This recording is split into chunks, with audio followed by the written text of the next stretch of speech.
This morning my mom was using the toaster and it sparked at her and would no longer stay down when you push the lever.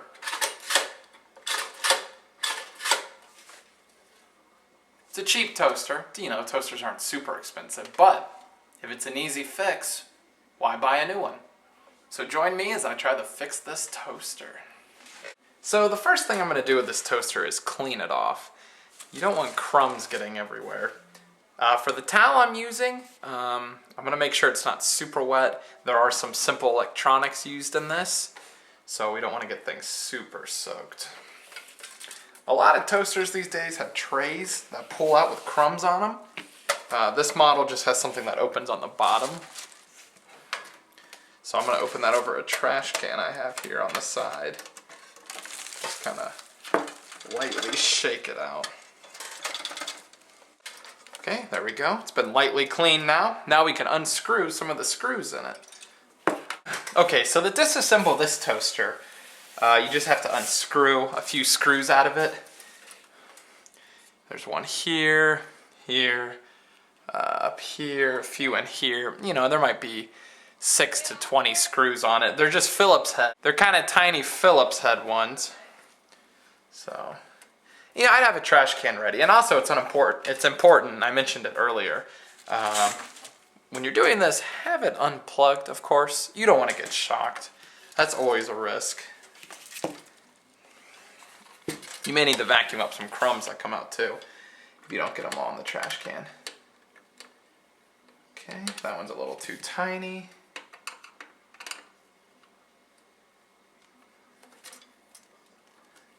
That one's a little too big, so I'll have to find another Phillips head that fits kind of nicely in those. Oh, that one was starting to work a little bit. Okay, so I got the second screw off over here, and it seemed like the side was coming off, which is good. I mean, we're disassembling it. But what I noticed is this top part is just one whole round piece. So that means I'm going to have to unscrew these screws down here as well. There's 2 of them. And then the whole curved top piece will come off. So unscrew those the same way, lefty-loosey. And then we can take off the whole top part. Alright, so I got all 4 screws off of the side or outer casing of the toaster. So now, okay, yeah, the back plastic piece came off as well. And you'll see it's got these 2 kind of rollers at the top. And these fit nicely into the cutouts on the cover. That's what holds them in place. So it's not like this had to be screwed in either. So that's kind of a nice design feature. Probably makes it easier for them to manufacture. So, and everything has a bit of crumbs on it, if you can tell. This casing has a lot. So you can clean it as you go. You know, if it's your home toaster, you probably want it to get pretty clean. If you're helping someone out or you're in a rush, you know, you can leave the crumbs on. That's fine. Okay. Okay, so this... Okay, the front comes off in much the same way, so be slow and delicate with it. Okay, see, what's preventing me from getting this piece off here is the push-down button. Okay, so this is the front of our toaster. This is the lever that you use, you know, to push it down, to slide your toast or bagels down in there. And if you look behind the cover, the black plastic goes into kind of like, I don't know, a carriage or holder or whatever you want to call it. This white part is what you're pushing down on the inside. The black part has a peg that extends back and kind of fits in here just like a tight pressure fit. What I'm thinking we can do, for this model at least, is get a screwdriver in there and pop out the lever. That way we can take this off, because this is kind of in our way right now, so it's kind of preventing us from looking at things better. Okay, so check it out. That's the carriage, is what I might call it, just because it holds this black lever. This is what you would see on the outside of your toaster. Oh, I guess that was upside down. You'd see it like this, you know. Alright, time to push the toast down. Then you'd push that down. And then down here you'd select the darkness of it. This was slid through here. And it was just kind of a pressure fit. So I just very, forcefully, but also making sure I didn't pull every direction. I just pulled this out, which helped us get this cover off. So now we can kind of look at this assembly and see what's going on here. Okay, so quick electronics / electrical lesson for you. I'm not a big fan of it myself, so hopefully I'm explaining it simple enough for anyone to understand if you don't have a background in it. Okay, so this knob on the outside that you use to select 1 if you like your toast pretty cold still, or 5 if you want it really black. What this changes on the inside, this piece here attaches to this on the circuit board. And basically what you're adjusting is called a variable resistor. Okay, so what does that mean? Well, variable means that it can change. And resistor means, it changes the resistance. Okay, well what the heck does that mean? Well, by changing the resistance, you're changing the wires in here that heat up. You're changing how hot they heat up to. So that's what that does. Okay, so if you follow that basically, this changes the resistance, which is an electrical property, and that basically changes how quick the wires in here, the wires in your toaster heat up. Okay, great. But how do the wires heat up? Well, basically, objects with resistance, things that resist the flow of electricity, if it's a high resistance, they heat up. They get hot. Like copper and things like that don't get as hot because they don't resist as much. But things with high resistance get hot. So you can kind of think of something catching on fire when electricity runs through it. Which you often see in cartoons or movies. But how do we get the power to the wires? Okay, well that happens when you're pushing your lever down after you've made your selection on the circuit board. You push your lever down. And this is with it plugged in. Well, don't plug it in now, but just pretend it's plugged in. You hear that light click? Sounds like metal moving? Because it is metal moving. So what you have in there, and they're hard to see, but you have 2 springs in there. And they're not springs like the round curly ones. They're just kind of long pieces of metal. And when this goes down in there, did you see that moving? Kind of blurry, but do you see it moving?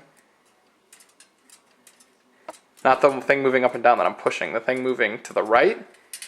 You're moving a spring, and it's basically closing a gap. There's a gap in there that electricity doesn't travel through, even though it's plugged in. As soon as you push it down, you're connecting that gap on 2 sides. So electricity runs through, goes into your coils, and heats up. And then based on your variable resistor, your setting, it heats up to a certain heat. And what that changes, it changes how long it takes to charge up a capacitor. Okay, whoa, slow down, that sounds advanced, right? Capacitor pretty much is kind of like a battery. It holds a charge. That's when a toaster knows the pop. So with a high resistance, it takes longer to charge up that capacitor. It's resisting the charging of the capacitor. So when the capacitor is done charging, it knows to release the lever. And your toast pops out. So you make your setting, you change your resistance. The capacitor takes a certain amount of time to charge up, either quick for lighter toast or longer for darker toast. But then, what holds it down? It's on a spring. See, it's popping back up. Well, why isn't it sticking down? Well, one reason is there's no electricity.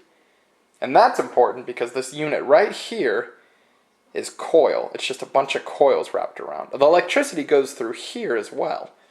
Okay, well, here's another electrical property I'm throwing at you. Electricity, when an AC current, kind of like what's running through your house, goes through metal, coils really help too. Something about that shape is good. It creates magnetism, like magnets sticking together. Okay, well, we've got some magnets in there. Great, they're powered. But what the heck does that do? Well, in the bottom of your lever, there's going to be a piece of metal. So as soon as you push it down, you connect the circuit, it starts charging based on the resistance you set. The capacitors start charging, but also the electricity creates a magnetic field which holds the lever down. And as soon as the capacitors are charged, they release, which kind of counteracts this magnetism going in here. This electricity doesn't go through here in the same way anymore, if at all. I'm not sure. Maybe it stops, or maybe it's somehow, acted against. But either way, you don't have the magnet in here anymore once the capacitor is charged. As soon as that happens, there's no electricity running through. There's no electromagnet being created. So basically that just means nothing's holding this sucker down anymore. So the springs push it back up. Bam. There you go. Your toast is back. So maybe you have an issue with this knob not being connected anymore. Okay, well, your toaster would probably still work. Or maybe you have an issue with these springs in here, these pieces of metal. Maybe one was slightly knocked out. If that's the case, you're not going to have electricity going through your toaster. It's not going to make a circuit, so it's not going to hold this sucker down. And that was the problem my mom had. It shot a spark at her, and it wouldn't stay down. Okay, so I plugged it in just to kind of see how it works. And when I plugged it in and pushed this down, it was holding. So something about me disassembling it has allowed this thing to be held down. So I'm going to reassemble it and see if it's still held down. So I'm going to start by putting this front cover back on. And these plastic kind of wheels right here will slide into these metal grooves up here. You see they're kind of half circle shaped. So I'm going to put them on. Okay, there we go. So those are in position. Also, I can see the carriage, and I'm going to stick this lever into it. There we go. I heard a snap. Perfect. The lever is attached again. So that was easy. Probably because pulling this thing out widened the plastic a little bit, so it's going to be easier to pull out and put back in now. Flip it around. And we're going to want to do the same on the back side. Look for the metal cutouts, and then these little wheelie pieces.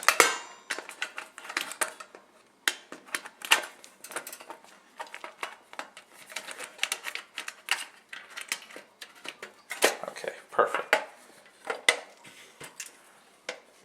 Okay, so here's a common mistake you can make when disassembling or reassembling your well, I guess just when reassembling your toaster.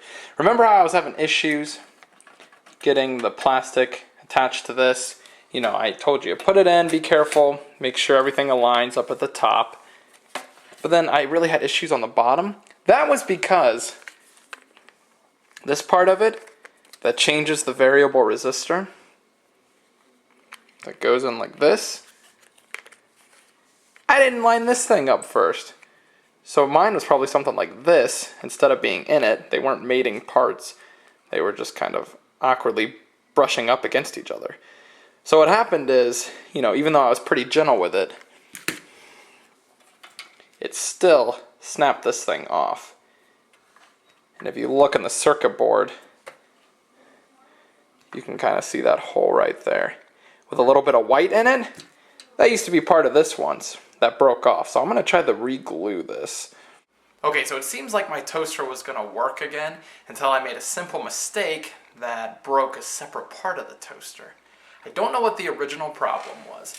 Obviously it had something to do with the electromagnet you created when pushing the lever down, because my mom said it just popped back up, and I tried to push it a few times and it wouldn't stay down.